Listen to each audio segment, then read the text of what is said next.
नमस्कार मंडळी, कसे आहात? मस्त ना? मी संतृप्ती सगुन माणगावकर आज तुम्हाला दाखवणार आहे चिकन रस्सा, मालवणी पद्धतीचा चिकन रस्सा जो आपण वड्यांबरोबर खाऊ शकतो।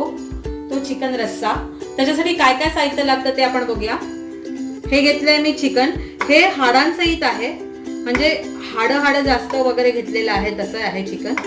हा कांदा, मालवणी वाटप, कोथिंबीर, मालवणी मसाला, हळद, मीठ, तेजपत्ता आणि फोडणीसाठी तेल। तर चला तर आपण करायला घेऊया चिकन रस्सा मालवणी पद्धतीचा। तर हे बघा, आपण जो चिकनचा रस्सा जो बनवणार आहोत तो या मातीच्या भांड्यात बनवणार आहे, जसं गावी बनवला जातो तसा। तर मी आधी काय केलंय, मातीचं भांडं खाली असतानाच त्याच्यामध्ये तेल घालून घेतलंय, कारण गॅसवर ठेवल्यानंतर मातीचं भांडं एकदा तापल्यानंतर जर त्याच्यात काही टाकलं, तेल म्हणा पाणी म्हणा काहीही जरी टाकलं तर ते तडकण्याची शक्यता असते।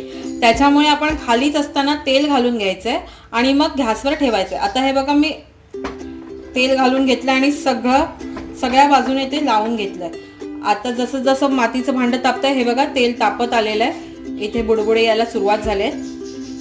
आता तेल थोडंसं अजून तापलं की आपण त्याच्यात घालणार आहोत कांदा। तेल तापलेलं नाहीये, तेल थोडं तापून द्या। तेल तापलं की मग आपण कांदा घालू। हे बघा तेल तापलेलं आहे, तर आता ह्याच्यात आपण घालूया हा बारीक चिरलेला कांदा।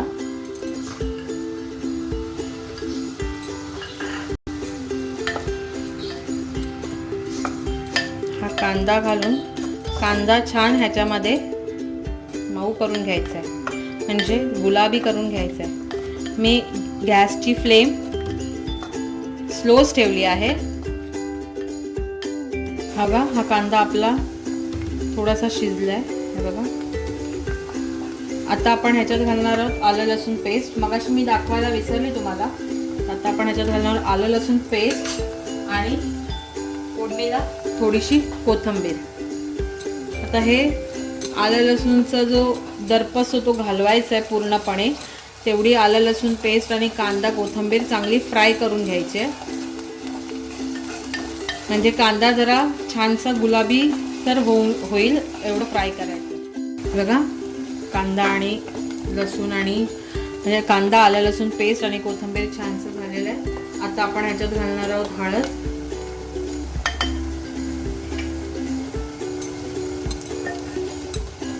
आणि हा मालवणी मसाला।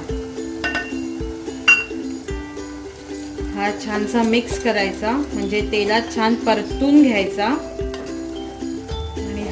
तेलात छान परतल्यानंतर आपण ह्याच्यात घालणार आहोत चिकन।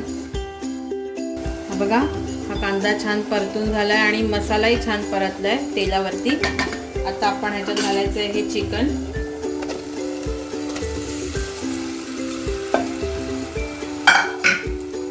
आणि हे छानसं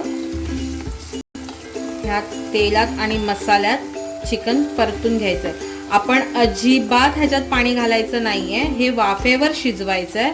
आणि नंतर मग चिकन थोडंसं शिजलं की मग आपण वाटप आणि गरम पाणी घालून त्याचा रस्सा तयार करायचा आहे। आधी जे चिकनचं जे रस्सा आहे, म्हणजे चिकनला जे पाणी सुटतं त्याच्यामध्येच हे चिकन आपण शिजवून घ्यायचं आहे। आपण बनवतोय मालवणी रस्सा, ज्याला सुरवा पण म्हणतात, ज्याला मालवणी भाषेमध्ये भंगो म्हणतात। भंगो भाताबरोबर, वड्यांबरोबर, घावण्यांबरोबर, आंबोळी बरोबर हे खाल्लं जातं।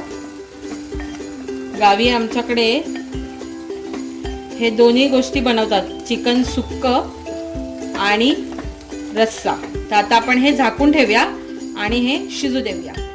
बघा झाकण काढून बघूया, हे बघा चिकन थोडंसं शिजलंय। मातीच्या भांड्यात चिकन शिजायला जास्त वेळ लागत नाही। हे बघा चिकन थोडंसं शिजलंय।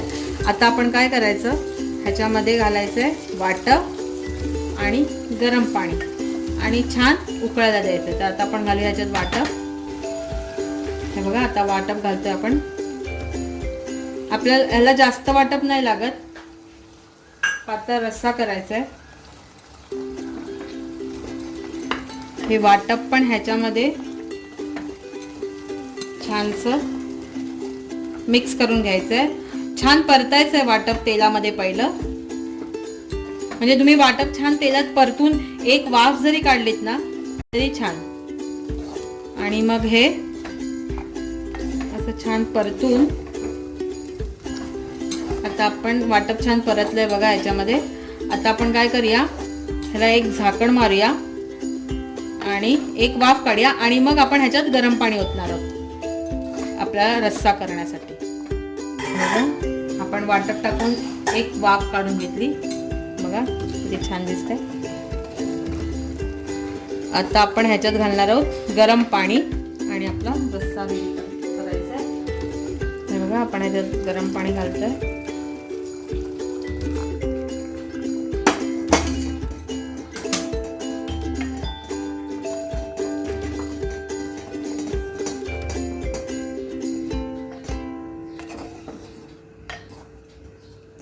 आपण अजून थोडंसं ह्याच्यात घालूया.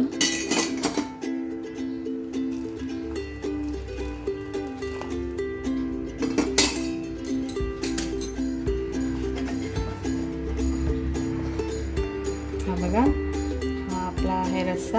ह्याच्यात थोडंसं अजून पाणी जाणार. जरा चिकन शिजल्यानंतर आपण पाणी किती हवंय काय ते बघूया, कारण हे मातीचं भांडं आहे. मातीचं भांडं थोडं थोडं पाणी सोकून घेतं आणि मग ते परत थिक होतं.